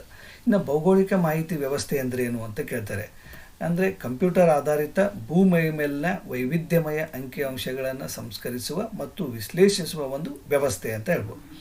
ಇನ್ನು ಮಾರ್ಗಸೂಚಿ ಅಥವಾ ಪಾತ್ ಫೈಂಡರ್ ಎಂದು ಕರೆಯಲ್ಪಡುವ ವ್ಯವಸ್ಥೆ ಯಾವುದು ಅಂತ ಕೇಳ್ತಾರೆ, ಅದಕ್ಕೆ GPS ಅಂತ ಕರಿತೀವಿ. ದೆನ್ ಭಾರತದ ಪ್ರಾದೇಶಿಕ ಮತ್ತು ಸ್ವತಂತ್ರ GPS ವ್ಯವಸ್ಥೆಯನ್ನು ಏನೆನ್ನುವರು ಅಂತ ಕೇಳ್ತಾರೆ, ಅದಕ್ಕೆ ನಾವಿಕ್ ಅಂತ ಕರಿತೀವಿ, NAVIC ನಾವಿಕ್. ಓಕೆ, ದೆನ್ ದೂರ ಸಂವೇದಿ ತಂತ್ರಜ್ಞಾನ ಎಂದರೇನು ಅಂತ ಕೇಳ್ತಾರೆ, ವಸ್ತುಗಳನ್ನು ಭೌತಿಕವಾಗಿ ಸ್ಪರ್ಶಿಸದೆ ದೂರದಿಂದಲೇ ಅವುಗಳಿಗೆ ಸಂಬಂಧಿಸಿದ ಮಾಹಿತಿಯನ್ನು ಸಂಗ್ರಹಣೆ ಮಾಡುವಂಥದ್ದು. ಇವುಗಳನ್ನು ನೆನಪಿಡಬೇಕು ವಿದ್ಯಾರ್ಥಿಗಳೇ, ಯಾಕಂದರೆ ಭಾಳ ಇಂಪಾರ್ಟೆಂಟು. ಇದರಲ್ಲಿ ಯಾವುದಾದ್ರೂ 100% ಎಕ್ಸಾಮಲ್ಲಿ ಬಂದೇ ಬರುತ್ತೆ. ಇಂದಿರಾ ಗಾಂಧಿ ಅಂತಾರಾಷ್ಟ್ರೀಯ ವಿಮಾನ ನಿಲ್ದಾಣ ದೆಹಲಿಯಲ್ಲಿದೆ. ಛತ್ರಪತಿ ಶಿವಾಜಿ ಮಹಾರಾಜದು ಮುಂಬೈನಲ್ಲಿದೆ. ನೇತಾಜಿ ಸುಭಾಷ್ ಚಂದ್ರ ಬೋಸ್ ಕೋಲ್ಕತ್ತಾ. ಕೆಂಪೇಗೌಡ ಅಂತಾರಾಷ್ಟ್ರೀಯ ವಿಮಾನ ನಿಲ್ದಾಣ ಬೆಂಗಳೂರು. ಸರ್ದಾರ್ ವಲ್ಲಭಾಯಿ ಪಟೇಲ್ ಅಹಮದಾಬಾದ್. ಲೋಕಪ್ರಿಯ ಗೋಪಿನಾಥ್ ಬಾರ್ಡೋಲಿ ಗುವಾಹಟಿ. ಚೌಧರಿ ಚರಣ್ ಸಿಂಗ್ ಲಕ್ನೋ. ದೆನ್ ರಾಜೀವ್ ಗಾಂಧಿ ಹೈದರಾಬಾದ್. ಮನೋಹರ್ ಪಾರಿಕರ್ ಅವ್ರದ್ದು ಮೋಪಾ ಗೋವಾದಲ್ಲಿದೆ. ದೆನ್ ಮಹರ್ಷಿ ವಾಲ್ಮೀಕಿ ಅಂತಾರಾಷ್ಟ್ರೀಯ ವಿಮಾನ ನಿಲ್ದಾಣ ಅಯೋಧ್ಯೆಯಲ್ಲಿದೆ. ಇನ್ನು ಭಾರತದ ಪ್ರಮುಖ ಕೈಗಾರಿಕೆಗಳ ಕುರಿತು ನೋಡೋದಾದರೆ ಭಾರತದ ಸಿಲಿಕಾನ್ ಸಿಟಿ ಯಾವುದು? ಬೆಂಗಳೂರು. ಭಾರತದ ಸಿಲಿಕಾನ್ ಸಿಟಿ ಕಣಿವೆ ಇರುವುದು ಕರ್ನಾಟಕದಲ್ಲಿ. ದೆನ್ ಭಾರತದ ಮ್ಯಾಂಚೆಸ್ಟರ್ ಎಂದು ಕರೆಯುವಂಥ ನಗರ ಮುಂಬೈ. ದೆನ್ ಮುಂಬೈಯನ್ನು ಭಾರತದ ಮ್ಯಾಂಚೆಸ್ಟರ್ ಎಂದು ಕರೆಯಲು ಕಾರಣ ಏನು ಅಂತ ಕೇಳ್ತಾರೆ, ಇದು ಅತಿ ಹೆಚ್ಚು ಹತ್ತಿ ಗಿರಣಿಗಳನ್ನು ಹೊಂದಿದೆ. ಭಾರತದ ಸಿಲಿಕಾನ್ ನಗರ ಎಂದು ಬೆಂಗಳೂರನ್ನು ಕರೆಯುವರು ಏಕೆಂದರೆ ಇಲ್ಲಿ ಮಾಹಿತಿ ತಂತ್ರಜ್ಞಾನದ ಪ್ರಮುಖ ಒಂದು ಕೇಂದ್ರವಾಗಿರುವುದರಿಂದ. ದೆನ್ ಭಾರತದ ಪ್ರಥಮ ಕಾಗದ ಕೈಗಾರಿಕೆಯನ್ನು ಎಲ್ಲಿ ಸ್ಥಾಪಿಸಲಾಯಿತು ಅಂತ ಕೇಳ್ತಾರೆ, ಪಶ್ಚಿಮ ಬಂಗಾಳದ ಸೇರಾಂಪುರದಲ್ಲಿ ಸ್ಥಾಪಿಸಲಾಯಿತು. ಕೈಗಾರಿಕೆ ಎಂದರೆ ಏನು ಅಂತ ಕೇಳ್ತಾರೆ, ಕಚ್ಚಾ ವಸ್ತುಗಳನ್ನು ಸಿದ್ಧ ವಸ್ತುಗಳನ್ನಾಗಿ ಪರಿವರ್ತಿಸುವ ಮಾನವನ ಎಲ್ಲ ಉದ್ಯೋಗಗಳು. ಇನ್ನು ಕೈಗಾರಿಕಾ ವಲಯ ಎಂದರೇನು? ಕೈಗಾರಿಕೆಗಳು ಹೆಚ್ಚು ಕೇಂದ್ರೀಕೃತವಾಗಿರುವ ಪ್ರದೇಶಗಳು. ಭಾರತದ ಪ್ರಧಾನ ಕೈಗಾರಿಕಾ ವಲಯಗಳು ಎಷ್ಟು ಅಂತ ಕೇಳ್ತಾರೆ. ಅದು 8 ಅಂತ ಹೇಳಬೇಕು. ಕಬ್ಬಿಣದ ಮತ್ತು ಉಕ್ಕಿನ ಕೈಗಾರಿಕೆಯನ್ನು ಮೂಲ ಕೈಗಾರಿಕೆ ಎಂದು ಕರೆಯುತ್ತಾರೆ. ಏಕೆ ಅಂತ ಕೇಳಿದರೆ, ಏಕೆಂದರೆ ಇದು ಹಲವಾರು ಕೈಗಾರಿಕೆಗಳಿಗೆ ಅಗತ್ಯವಾದ ಕಚ್ಚಾ ವಸ್ತುಗಳನ್ನು ಒದಗಿಸುತ್ತದೆ. ಇನ್ನು ಭಾರತದಲ್ಲಿ ಒಟ್ಟು ಬೃಹತ್ ಕಬ್ಬಿಣ ಮತ್ತು ಉಕ್ಕಿನ ಕಾರ್ಖಾನೆಗಳು ಎಷ್ಟಿವೆ ಅಂತ ಕೇಳ್ಬೋದು. 9. ದೇಶದ ಪ್ರಥಮ ಉಕ್ಕಿನ ಕಾರ್ಖಾನೆ ಎಲ್ಲಿ ಮತ್ತು ಯಾವಾಗ ಸ್ಥಾಪನೆ ಆಯಿತು ಅಂತ ಕೇಳ್ತಾರೆ. ಇಲ್ಲಿ 1870ರಲ್ಲಿ ಪಶ್ಚಿಮ ಬಂಗಾಳದ ಕುಲ್ಟಿಯಲ್ಲಿ ಸ್ಟಾರ್ಟ್ ಆಗುತ್ತೆ. ದೆನ್ ಕರ್ನಾಟಕದ ಮೊದಲ ಕಬ್ಬಿಣ ಮತ್ತು ಉಕ್ಕಿನ ಕಾರ್ಖಾನೆ ಎಲ್ಲಿ ಮತ್ತು ಯಾವಾಗ ಸ್ಥಾಪನೆ ಆಯಿತು ಅಂತ ಕೇಳ್ತಾರೆ. 1923ರಲ್ಲಿ ಭದ್ರಾವತಿಯಲ್ಲಿ ಸ್ಟಾರ್ಟ್ ಆಗುತ್ತೆ. ಜವಳಿ ಕೈಗಾರಿಕೆ ಎಂದರೇನು? ವಿವಿಧ ಬಗೆಯ ನಾರುಗಳಿಂದ ಬಟ್ಟೆಯನ್ನು ತಯಾರಿಸುವುದು. ಭಾರತದ ಕಾಟನ್ ಪೊಲೀಸ್ ಎಂದು ಕರೆಯಲ್ಪಡುವ ಸ್ಥಳ ಮುಂಬೈ. ದೆನ್ ಭಾರತದ ಹೆಚ್ಚಿನ ಸಕ್ಕರೆ ಕೈಗಾರಿಕೆಗಳು ಎಲ್ಲಿ ಸ್ಥಾಪಿತಗೊಂಡಿವೆ ಅಂತ ಕೇಳ್ತಾರೆ. ಅದು ಗಂಗಾ ನದಿಯ ಮೈದಾನ ಪ್ರದೇಶದಲ್ಲಿ. ಅಲ್ಯೂಮಿನಿಯಂ ಶೋಧನೆ ಆದದ್ದು ಯಾವಾಗ ಅಂತ ಕೇಳ್ತಾರೆ. 1886ರಲ್ಲಿ. ಕಾಗದ ಕೈಗಾರಿಕೆಯ ಪ್ರಮುಖ ಕಚ್ಚಾ ವಸ್ತುಗಳು ಯಾವುವು ಅಂತ ಕೇಳ್ತಾರೆ. ಬಿದಿರು, ಮರದ ತಿರುಳು ಮತ್ತು ಹುಲ್ಲು. ದೆನ್ ಭಾರತದಲ್ಲಿ ಪ್ರಸ್ತುತ ಅತಿ ವೇಗವಾಗಿ ಬೆಳವಣಿಗೆ ಹೊಂದುತ್ತಿರುವ ಕೈಗಾರಿಕೆ ಯಾವುದು ಅಂತಂದರೆ ಮಾಹಿತಿ ತಂತ್ರಜ್ಞಾನದ ಒಂದು ಕೈಗಾರಿಕೆ. ಮಾಹಿತಿ ತಂತ್ರಜ್ಞಾನ ಕೈಗಾರಿಕೆಯನ್ನು ಜ್ಞಾನಾಧಾರಿತ ಕೈಗಾರಿಕೆ ಎಂದು ಕರೆಯುವುದು ಏಕೆ ಅಂತಂದರೆ ಇದಕ್ಕೆ ಮಾನವರ ಜ್ಞಾನವೇ ಆಧಾರ. ಸಾಫ್ಟ್ವೇರ್ ಟೆಕ್ನಾಲಜಿ ಪಾರ್ಕ್ಗಳ ಸ್ಥಾಪನೆ ಉದ್ದೇಶವೇನು? ಸಾಫ್ಟ್ವೇರ್ ಉದ್ಯಮದ ಬೆಳವಣಿಗೆಯನ್ನು ಪ್ರೋತ್ಸಾಹಿಸಿ ರಫ್ತನ್ನು ಉತ್ತೇಜಿಸುವುದು. ಜೈವಿಕ ತಂತ್ರಜ್ಞಾನ ಇಲಾಖೆಯ ಸ್ಥಾಪನೆಯ ಉದ್ದೇಶವೇನು? ಜೈವಿಕ ತಂತ್ರಜ್ಞಾನವನ್ನು ಅಭಿವೃದ್ಧಿಪಡಿಸುವುದು. ಉನ್ನತ ತಂತ್ರಜ್ಞಾನದ ಬಳಕೆ ಅಧಿಕೃತವಾಗಿ ಜಾರಿಗೆ ಬಂದದ್ದು ಯಾವಾಗ? 1990ರಲ್ಲಿ. ಇಸ್ರೋದ ಸ್ಥಾಪನೆಯಾದ ವರ್ಷ 1969 ಆಗಸ್ಟ್ 15. ಆ್ಯಂಡ್ ಇಸ್ರೋದ ಪ್ರಧಾನ ಕಚೇರಿಯಲ್ಲಿದೆ, ಬೆಂಗಳೂರಿನಲ್ಲಿದೆ. ಆಮೇಲೆ ಇಸ್ರೋದ ಪ್ರಥಮ ಅಧ್ಯಕ್ಷರ ಯಾರಾಗಿದ್ದರು ಅಂತ ಕೇಳ್ತಾರೆ. ಡಾಕ್ಟರ್ ವಿಕ್ರಮ್ ಸಾರಾಭಾಯಿ ಅವರಾಗಿದ್ದರು. ಈಗಿನ ಒಂದು ಪ್ರೆಸೆಂಟ್ ಅಧ್ಯಕ್ಷರು ವಿಜಯನ್ ಅನ್ನುವಂಥವ್ರು ಇದ್ದಾರೆ. ದೆನ್ ಇಸ್ರೋ ಅನ್ನು ವಿಸ್ತರಿಸಿ ಅಂತ ಕೇಳ್ತಾರೆ. ಇಂಡಿಯನ್ ಇನ್ಸ್ಟಿಟ್ಯೂಟ್ ಆಫ್ ಅಥವಾ ಇಂಡಿಯನ್ ಸ್ಪೇಸ್ ರಿಸರ್ಚ್ ಆರ್ಗನೈಜೇಷನ್ ಅಂತ ಹೇಳ್ಬೋದು. ಭಾರತೀಯ ಬಾಹ್ಯಾಕಾಶ ಸಂಶೋಧನಾ ಸಂಸ್ಥೆ. ಮೊದಲ ಪ್ರಯತ್ನದಲ್ಲೇ ಮಂಗಳ ಗ್ರಹವನ್ನು ತಲುಪಿದ ಮೊದಲ ರಾಷ್ಟ್ರ ಯಾವುದು? ಭಾರತ. ಚಂದ್ರನ ದಕ್ಷಿಣ ಧ್ರುವದ ಬಳಿ ಇಳಿದ ಮೊದಲ ದೇಶ ಯಾವುದು? ಭಾರತ. ದೆನ್ ಸಾಫ್ಟ್ವೇರ್ ಉದ್ಯಮದ ಮುಖ್ಯ ರಫ್ತು ಯಾವುದು ಅಂದರೆ ಸಾಫ್ಟ್ವೇರ್. ಓಕೆ. ಗ್ರಾಮೀಣಾಭಿವೃದ್ಧಿ ಮೇಲೆ ನೋಡೋದಾದರೆ ಇಂದಿರಾ ಆವಾಸ್ ಯೋಜನೆಯ ಪ್ರಮುಖ ಉದ್ದೇಶ ವಸತಿ ನಿರ್ಮಿಸಿಕೊಡುವುದು. ಸುವರ್ಣ ಗ್ರಾಮೋದಯ ಯೋಜನೆಯ ಮುಖ್ಯ ಉದ್ದೇಶವೇನು ಅಂತ ಕೇಳ್ತಾರೆ. ಇಲ್ಲಿ ಗ್ರಾಮೀಣ ಪ್ರದೇಶಗಳಲ್ಲಿ ಮೂಲಭೂತ ಸೌಕರ್ಯಗಳನ್ನು ಒದಗಿಸುವುದು ಅಂತರ್ಥ. ದೆನ್ ಆಡಳಿತ ವಿಕೇಂದ್ರೀಕರಣಕ್ಕಾಗಿ ಭಾರತದಲ್ಲಿ ಜಾರಿಗೆ ತಂದಿರುವ ಪದ್ಧತಿ ಯಾವುದು ಅಂದರೆ ಪಂಚಾಯತ್ ರಾಜ್ ವ್ಯವಸ್ಥೆ. ದೆನ್ ಗ್ರಾಮೀಣಾಭಿವೃದ್ಧಿ ಎಂದರೇನು? ಗ್ರಾಮೀಣ ಜನರ ಸಾಮಾಜಿಕ, ಆರ್ಥಿಕ, ಶೈಕ್ಷಣಿಕ ಸ್ಥಿತಿಗತಿಗಳನ್ನು ಉನ್ನತೀಕರಿಸುವುದನ್ನು ಗ್ರಾಮೀಣಾಭಿವೃದ್ಧಿಯನ್ನು ಕರೆಯುವರು. ಇನ್ನು ಅಧಿಕಾರ ವಿಕೇಂದ್ರೀಕರಣ ಎಂದರೇನು? ಪ್ರತಿಯೊಂದು ಹಳ್ಳಿಯ ಆಡಳಿತದ ಅಧಿಕಾರ ಹಾಗೂ ಅದರ ಅಭಿವೃದ್ಧಿಯ ಜವಾಬ್ದಾರಿಯನ್ನು ಹಳ್ಳಿಯ ಜನರಿಗೆ ವಹಿಸಿಕೊಡುವಂಥದ್ದು. ದೆನ್ ಅಧಿಕಾರದ ವಿಕೇಂದ್ರೀಕರಣ ಏಕೆ ಬೇಕು ಅಂದರೆ ಗ್ರಾಮಗಳ ಅಭಿವೃದ್ಧಿಗಾಗಿ. ಅಭಿವೃದ್ಧಿಯ ಫಲ ಎಲ್ಲರಿಗೂ ಸಮಾನವಾಗಿ ದೊರೆಯಲು. ಭಾರತದ ನೈಜ ಅಭಿವೃದ್ಧಿ ಅಂದರೆ ಅದು ಗ್ರಾಮಗಳ ಅಭಿವೃದ್ಧಿ ಎಂದು ಹೇಳಿದವರು ಮಹಾತ್ಮ ಗಾಂಧೀಜಿ. ದೆನ್ ಸಂವಿಧಾನದ 73ನೇ ತಿದ್ದುಪಡಿಯ ಪ್ರಕಾರ ಭಾರತದಲ್ಲಿ ಡ್ಯಾಶ್ ಹಂತದ ಪಂಚಾಯಿತಿಗಳ ಅಸ್ತಿತ್ವಕ್ಕೆ ಬಂದವು ಅಂದರೆ 3. ಅದು ಗ್ರಾಮ ಪಂಚಾಯತ್, ತಾಲೂಕ್ ಪಂಚಾಯತ್ ಮತ್ತು ಜಿಲ್ಲಾ ಪಂಚಾಯತ್. ಇನ್ನು ಗ್ರಾಮೀಣ ಬಡ ಮಹಿಳೆಯರನ್ನು ಸಂಘಟಿಸಲು ಮತ್ತು ಅವರನ್ನು ಆರ್ಥಿಕ ಸ್ವಾವಲಂಬನೆಯನ್ನಾಗಿ ಮಾಡಲು ಇವು ಅಸ್ತಿತ್ವಕ್ಕೆ ತರಲಾಗಿದೆ. ಮಹಿಳಾ ಸ್ವಸಹಾಯ ಸಂಘಗಳು. ಇನ್ನು ಗ್ರಾಮ ಸ್ವರಾಜ್ಯ ಇದು ಯಾರ ಕಲ್ಪನೆ? ಮಹಾತ್ಮ ಗಾಂಧೀಜಿಯವ್ರದ್ದು. ಸಂವಿಧಾನದ 73ನೇ ತಿದ್ದುಪಡಿಯ ಉದ್ದೇಶವೇನು ಅಂತ ಕೇಳ್ತಾರೆ. ಇದು ದೇಶದಾದ್ಯಂತ ಏಕರೂಪದ ಪಂಚಾಯತ್ ರಾಜ್ ಸಂಸ್ಥೆಗಳನ್ನು ಅಸ್ತಿತ್ವಕ್ಕೆ ತರುವುದು.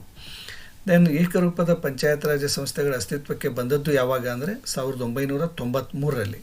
ಮಹಾತ್ಮ ಗಾಂಧಿ ರಾಷ್ಟ್ರೀಯ ಗ್ರಾಮೀಣ ಉದ್ಯೋಗ ಖಾತರಿ ಯೋಜನೆಯ ಉದ್ದೇಶ ಅಂತ ಕೇಳ್ತಾರೆ. ಇಲ್ಲಿ ಉದ್ಯೋಗ ನಿರ್ಮಾಣ, ಬಡತನ ನಿರ್ಮೂಲನೆ ಅಂತ.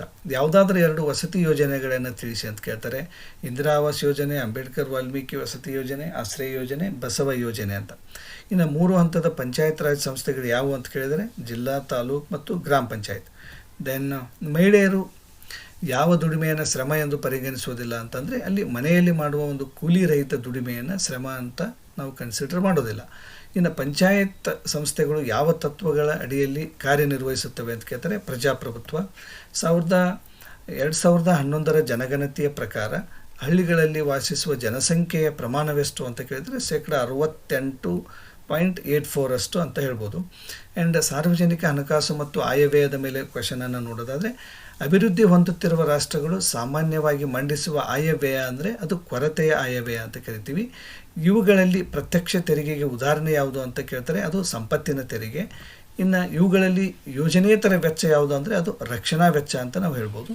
ದೆನ್ ಆಯವ್ಯಯ ಅಂದ್ರೇನು ಅಥವಾ ಮುಂಗಡ ಪತ್ರ ಅಂದ್ರೇನು, ಬಜೆಟ್ ಅಂತೀವಲ್ಲ, ಅದು ಅಂದ್ರೆ ಏನು ಅಂತ ಕೇಳ್ತಾರೆ. ಸರ್ಕಾರದ ಒಂದು ವರ್ಷದ ಆದಾಯ ವೆಚ್ಚಗಳನ್ನು ಕುರಿತು ತಯಾರಿಸಿದ ಅಂದಾಜು ಪಟ್ಟಿ.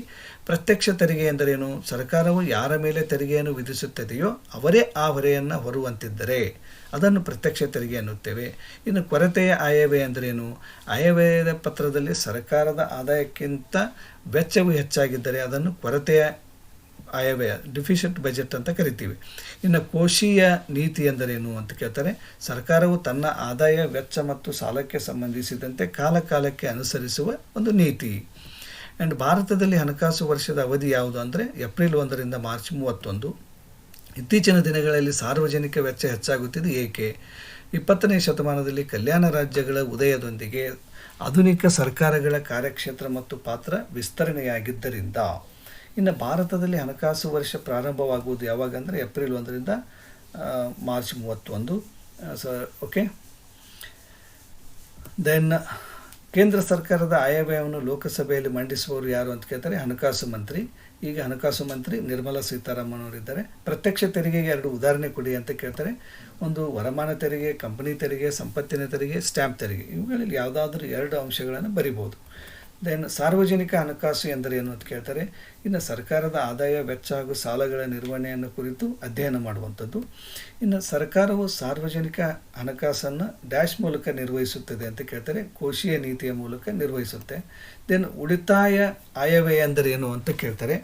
ಇಲ್ಲಿ ಉಳಿತಾಯ ಆಯವ್ಯಯ ಅಂತಂದರೆ ಆಯವ್ಯಯ ಪತ್ರದಲ್ಲಿ ಸರ್ಕಾರದ ಆದಾಯವನ್ನು ಹೆಚ್ಚಕ್ಕಿಂತ ಹೆಚ್ಚಾಗಿದ್ದರೆ ಅದನ್ನು ಉಳಿತಾಯ ಆಯವ್ಯಯ ಎಂದು ಹೇಳಬಹುದು ಅಂತ.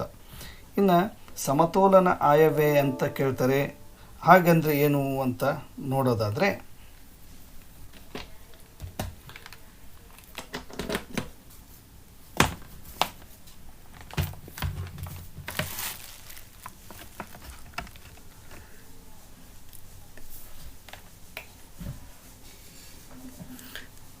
ಸಮತೋಲನ ಆಯವ್ಯಯ ಅಂದರೆ ಏನು ಅಂತ ಕೇಳ್ತಾರೆ.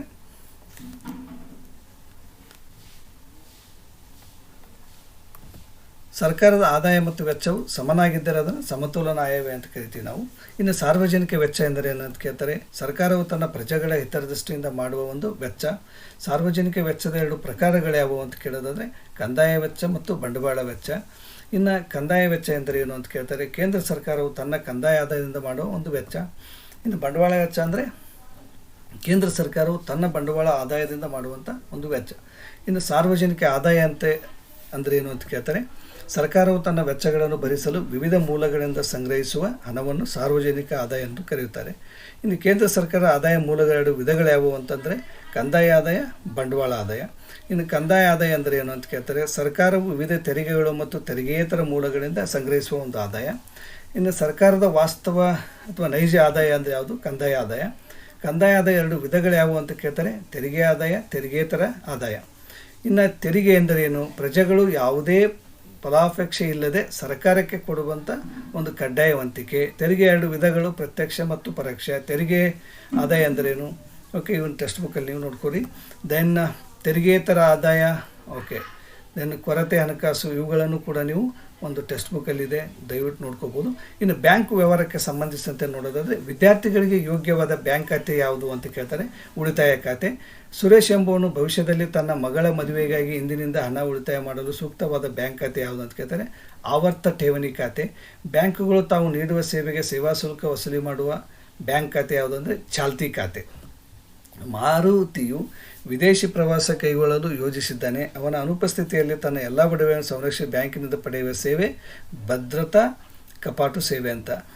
ಓಕೆ, ಸೇಫ್ ಲಾಗರ್ಡ್ ಡಿಪಾಸಿಟ್ಸ್ ಏನಿರ್ತಾವಲ್ಲ ಅದು. ದೆನ್ ರಾಷ್ಟ್ರೀಯ ಉಳಿತಾಯ ಪತ್ರಗಳನ್ನು ನೀಡುವ ಇಲಾಖೆ ಯಾವುದು? ಅಂಚೆ ಇಲಾಖೆ. ಇನ್ನು ಬ್ಯಾಂಕಿನಲ್ಲಿ ದಿನಕ್ಕೆ ಎಷ್ಟು ಬಾರಿಯಾದರೂ ವ್ಯವಹರಿಸಬಹುದಾದ ಬ್ಯಾಂಕ್ ಖಾತೆ ಯಾವುದು ಅಂತಂದರೆ ಚಾಲ್ತಿ ಖಾತೆ.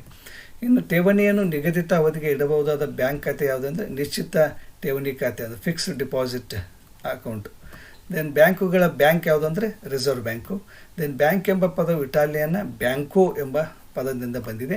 ಇನ್ನು ಭಾರತೀಯ ರಿಸರ್ವ್ ಬ್ಯಾಂಕನ್ನು ಬ್ಯಾಂಕುಗಳ ತಾಯಿ ಎಂದು ಕರೆಯುತ್ತಾರೆ, ಏಕೆಂದರೆ ಇದು ಹಣಕಾಸಿನ ಕಾರ್ಯನೀತಿಯನ್ನು ರೂಪಿಸುತ್ತದೆ.